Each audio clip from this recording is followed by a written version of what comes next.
Hello students. जैसा कि आप जान रहे हैं, हम लोग अपने इस लेक्चर में, इस वीडियो में और इस चैनल पर इस समय क्या कर रहे हैं। जी हाँ, इस समय हम पूरी कोशिश कर रहे हैं कि फिजिक्स की एनसीईआरटी को बिल्कुल एक्सप्लेनेशन के साथ point to point, topic to topic ख़त्म कर सकें और पूरी कोशिश है कि हम आपको समझा सकें। ओके, तो okay, for the better understanding and if you want to the full explanation of the NCERT, then please subscribe my channel and share and support me, by which I give you a best and best lecture. Okay, now today's I start to explain class 12th physics NCERT's page number 17, example number 1.7. Okay, पिछले lecture में जैसा कि आप लोगों ने देखा था कि हम लोगों ने क्या किया था कि सारे चार्जेस के बारे में, चार्जेस की प्रॉपर्टीज़ के बारे में, कूलम्स लॉ के बारे में और पेज नंबर 16 के एक एग्जाम्पल 1.6 के बारे में देखा था। आज हम लोग नया एग्जाम्पल एक देखेंगे, पेज नंबर 1.7 का example number 1.7, page number 17। Okay, तो प्लीज़ आप हमें सपोर्ट ज़रूर करिए। हम थोड़ा मेहनत जो भी कर रहे हैं आपके लिए ही कर रहे हैं और नो डाउट उसमें मेरा भी थोड़ा सा बेनिफिट तो होगा ही कि अगर आप शेयर करेंगे तो मैं भी थोड़ा सा पॉपुलर होऊंगा, आगे बढ़ूंगा, कुछ अच्छा करूंगा। तो प्लीज़ इसलिए आप शेयर करिए, please please and please. Okay, चलिए नेक्स्ट हम लोग आगे देखते हैं क्या है। ओके, एग्जाम्पल नंबर 1.7 क्या कह रहा है? Consider the charges Q, Q and minus Q placed at the vertices of an equilateral triangles as shown in figure 1.0. What is the force on each charges? Okay, what says this questions? This question states that a equilateral triangle of side L and the charges Q, Q and minus Q placed at the corners of these triangles. Here charge Q placed, here Q and here minus Q placed.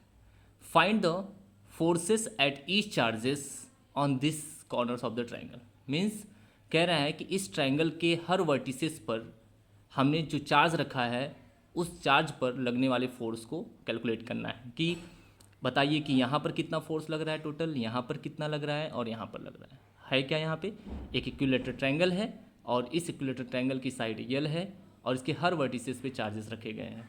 Vertices ए पर charge Q, vertices B पर charge Q and सी पर charge minus Q रखा गया है। आपको हर vertices पे लगने वाले फोर्स को कैलकुलेट करना है। ओके, किसी भी एक वर्टिसेस पे जो फोर्स होगा वह अदर टू चार्जेस के द्वारा लगाए गए फोर्स के इक्वल होगा। अगर आप इस बात को नहीं समझ पा रहे हैं तो आप हमारा पिछला लेक्चर्स जरूर देख लें, ठीक है। If you want to find force on at any one of the corners, then you have to calculate the force by other two charges. Means at any corners and any vertices, the force experiences by the charge is equal to the vector sum of other charges present near it. If you does not understand this, then please see my back lectures and you definitely understand these topics. Okay, now we have start to calculate or solve this example. Clear? Now first I explain on that corners. Okay, at this corner the charges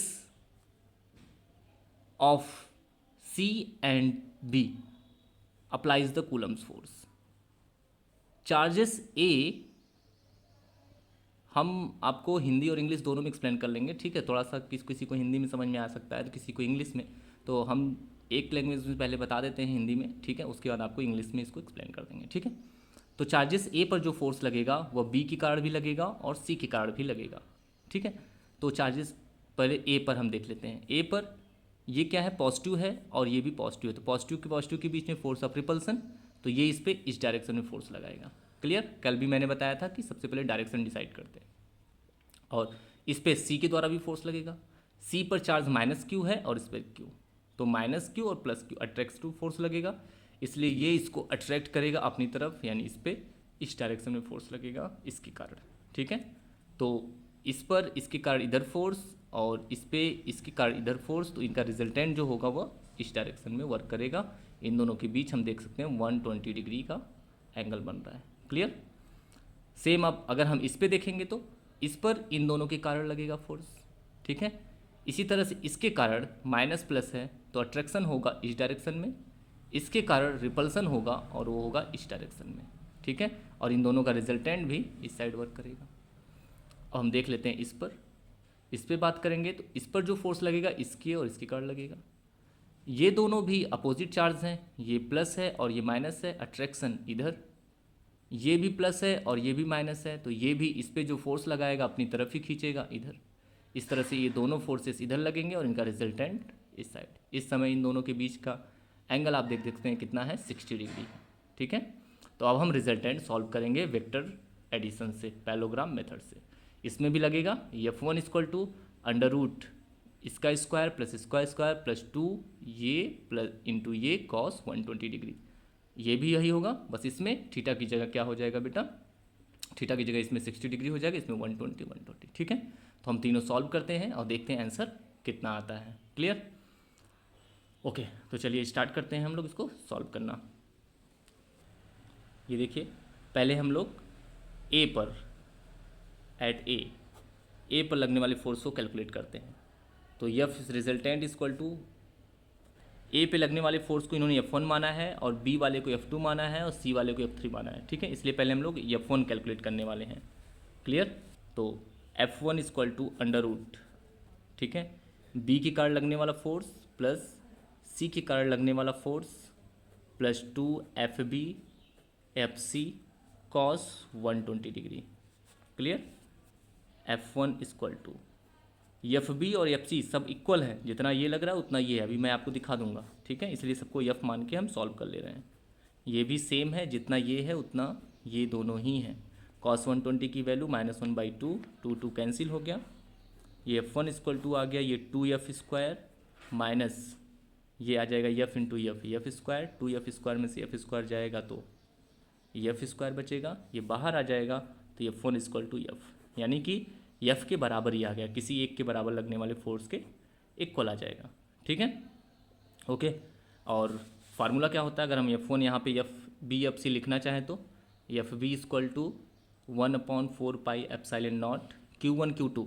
तो दोनों पे charges Q ही रखे गए थे, यहाँ पे magnitude रखते हैं, साइन नहीं रखते, अपॉन R।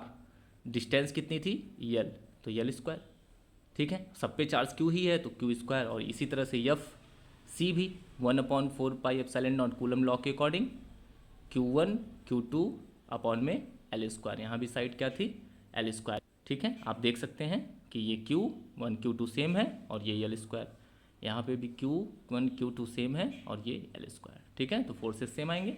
इस तरह से हमने कैलकुलेट किया कि इस पर लगने वाला फोर्स कितना आ गया, F आ गया, यानी उसके बराबर यहाँ पे लिखा हुआ है F1, ठीक है। इसी तरह से F2 भी आप कैलकुलेट करेंगे तो सेम वो भी 120 डिग्री रखेंगे तो इसी तरह से F आ जाएगा।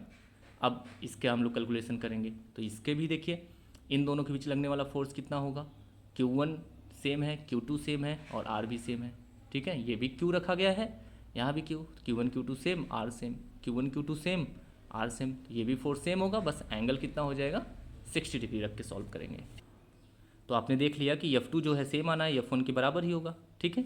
F3 कैलकुलेट करेंगे तो F स्क्वायर प्लस 2FF, हमने F मान लिया सबका फोर्स क्योंकि इक्वल है तो F इक्वल मान लिया ताकि इजीली हो जाए सॉल्व करना, cos 60 डिग्री।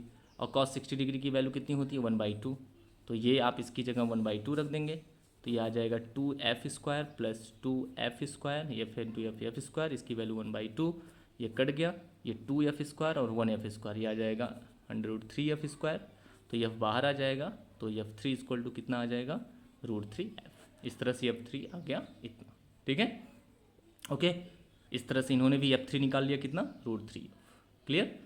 तो इस तरह से इस पे और इस पर F फोर्स लग रहा है और इस पे √3F लग रहा है, ठीक है। लेकिन ओवरऑल फोर्सेस अगर हम देखेंगे तो वो 0 आ जाएगा। कैसे? अब देखिए इस पे लगने वाला फोर्स किस डायरेक्शन में, इधर है, ठीक है, मतलब इस साइड के पैरेलल, यानी इस पे लगने वाला फोर्स देखिए इस डायरेक्शन में है ना, इधर रिजल्टेंट फोर्स, तो ये हो जाएगा इस साइड। क्लियर? ऐसे ही इस पे लगने वाला फोर्स इस डायरेक्शन में है, मतलब इसके पैरेलल है इस डायरेक्शन में, ठीक है। इस तरह से इन दोनों का रिजल्टेंट जो होगा वह इधर हो जाएगा। अब देख सकते हैं आप कि जो इस पे इन 3 फोर्सेस हैं अब टोटल यहाँ पे 1 2 और 3, F1 और F2 का जो रिजल्टेंट है वह इधर वर्क कर रहा है, जो कि F3 के जस्ट अपोजिट और इक्वल आएगा, क्योंकि इनके बीच का एंगल भी 60 डिग्री आएगा, ठीक है। तो इस तरह से आप देख सकते हैं दोनों इक्वल और अपोजिट होने के कारण दोनों कैंसिल हो जाएंगे और नेट फोर्स आपको क्या मिल जाएगा, 0। ठीक है, तो इस तरह से टोटल फोर्स यानी कि इस पर अलग से फोर्स लगेगा F, यानी F का मतलब बेटा 1/4πε0 4πε0 Q² इतना, यानी कि F1 F2 इतना इतना लगेगा, F3 जो ये है वो √3F लगेगा, F का मतलब यही हो जाएगा।